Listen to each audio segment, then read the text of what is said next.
As you all know, currently the Interparliamentary Union meeting is taking place in Addis.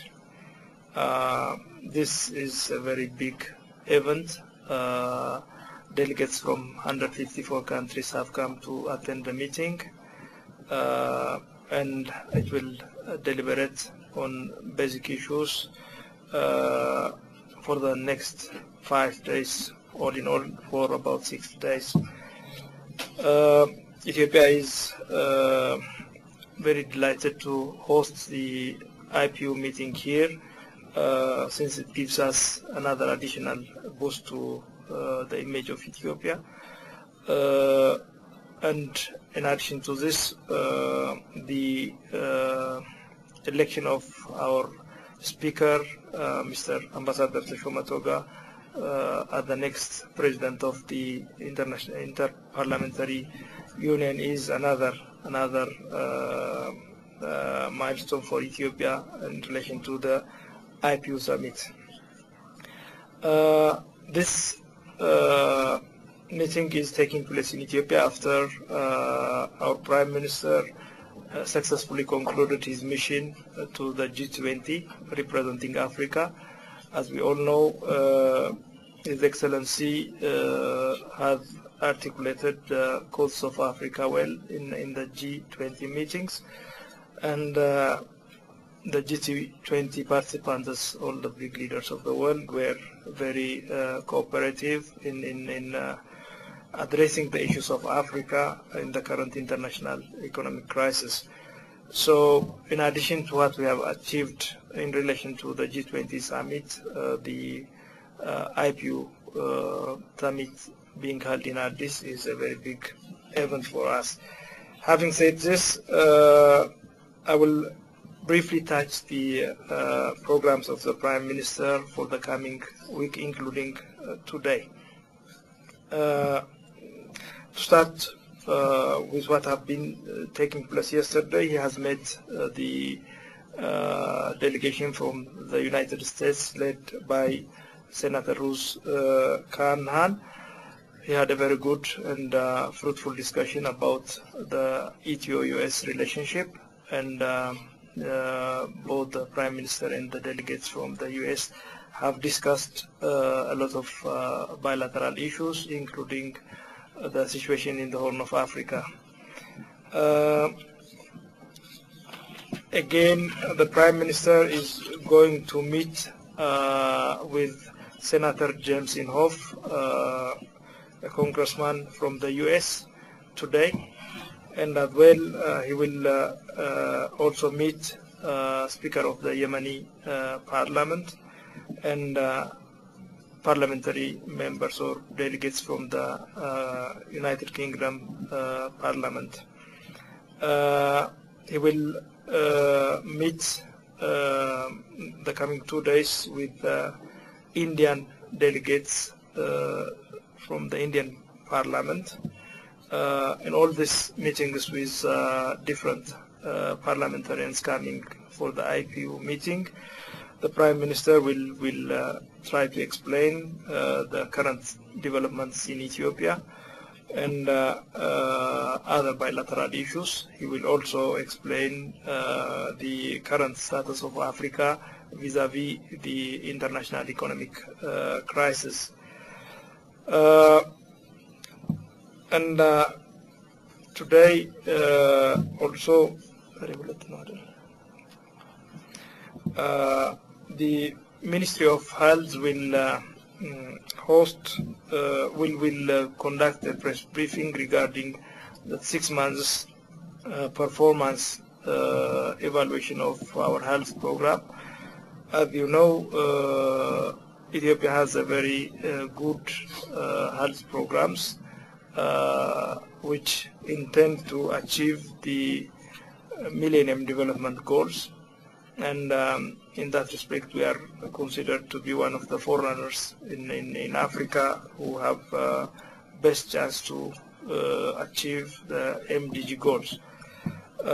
So the Ministry of Health will give press briefings regarding the 6 months performance in the health sector. So you can attend that press briefing, and you can ask them also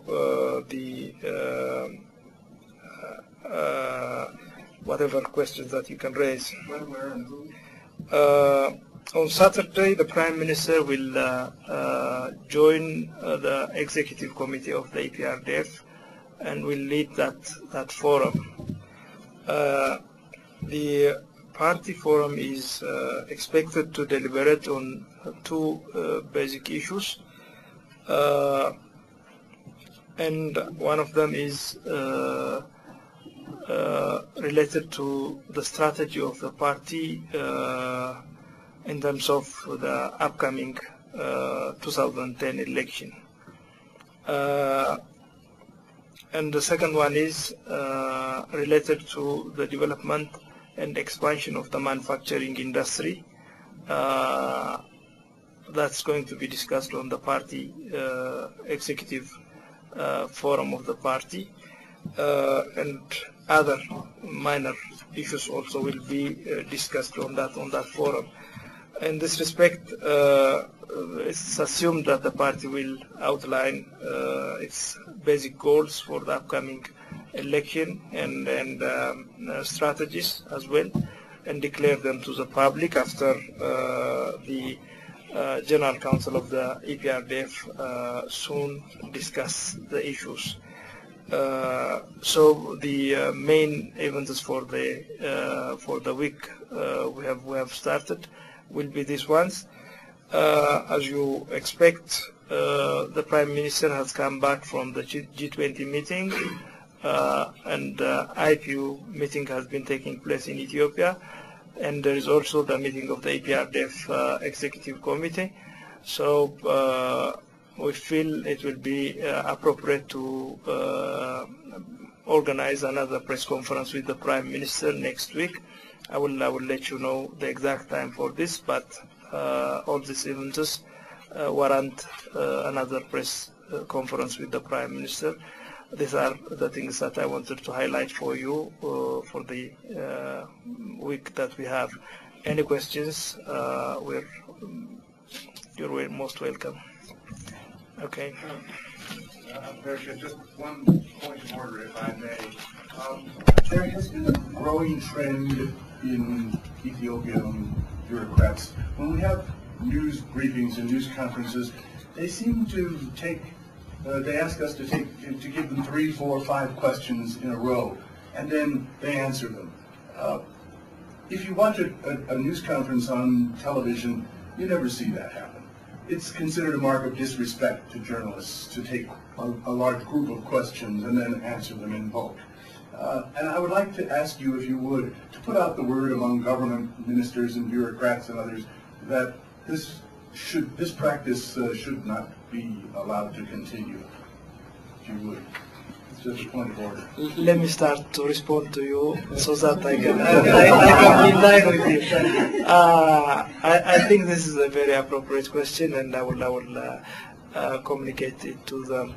The only problem that we have, at least now, is that many are not exposed to such press briefings. So when we deal with you, I think you can all the points that you raise by way of constructive suggestions will help us and them to learn the tricks at least.